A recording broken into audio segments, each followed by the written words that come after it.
Tonight we're issuing a World News Challenge. How much of what you're wearing right now is made in America? David Muir hit the streets to put Americans to the test, asking them to take off whatever wasn't made here, and it wasn't all that easy to keep the test clean. This week, I looked around my house. Thousands of you sent in your own Made in America moments. So common, the clothes. Remember that wife from Texas and her beloved cowboy boots? Were made abroad. Her husband's firefighting uniform made overseas too. And so our newest Made in America test took us to New York's famous Grand Central, where at rush hour, the last thing anyone is thinking about is whether they're wearing anything made in America. Would they check the labels for us? This young couple from Virginia Tech. Honduras. Cambodia.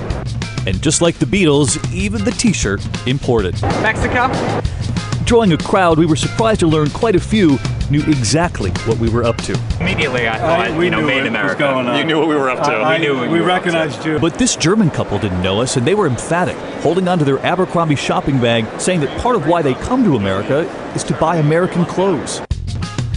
From India. India. Japan. Vietnam. And Mexico. And the label inside the jeans? Japan. We decided to save him right there, but we did ask about that Abercrombie bag. China. Made in China. So you came all this way from Germany To buy stuff from China. To buy stuff from China. That's an understatement, because 98% of the clothes bought in this country are made overseas, China by far the leader, leaving just 2% made here in America. You may remember when World News recently traveled to China, to the town that makes 1/3 of the world's socks.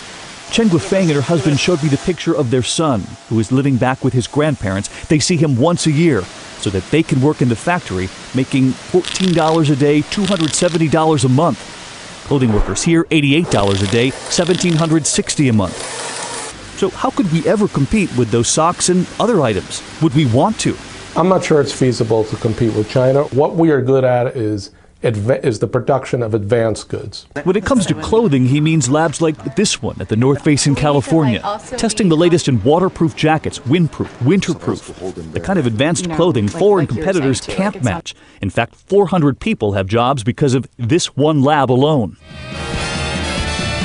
And back in that very public lab we created, one couple determined to find American, even the t-shirt. She said, honey, take it off. Haiti. Oh. Well, I got to confess, David, I wouldn't have done any better than them with your test tonight, but I'm determined to try. And you did find some real hope out there, too. Yeah, you saw that the North Face lab there hired people. New Balance has 2,500 jobs right here in the U.S. alone because of their brand new performance lab, testing their products the same way. And one thing we hadn't heard about, Sealy Raven is this jean company. They're determined to manufacture jeans in this country, which is unheard of. And the reason why, George, is they've learned that the Made in the USA tag carries real weight in China. People want to pay a premium if it says Made in the USA. So perhaps an untapped market there. And I will go buy a couple of pairs. Okay, David, thanks very much.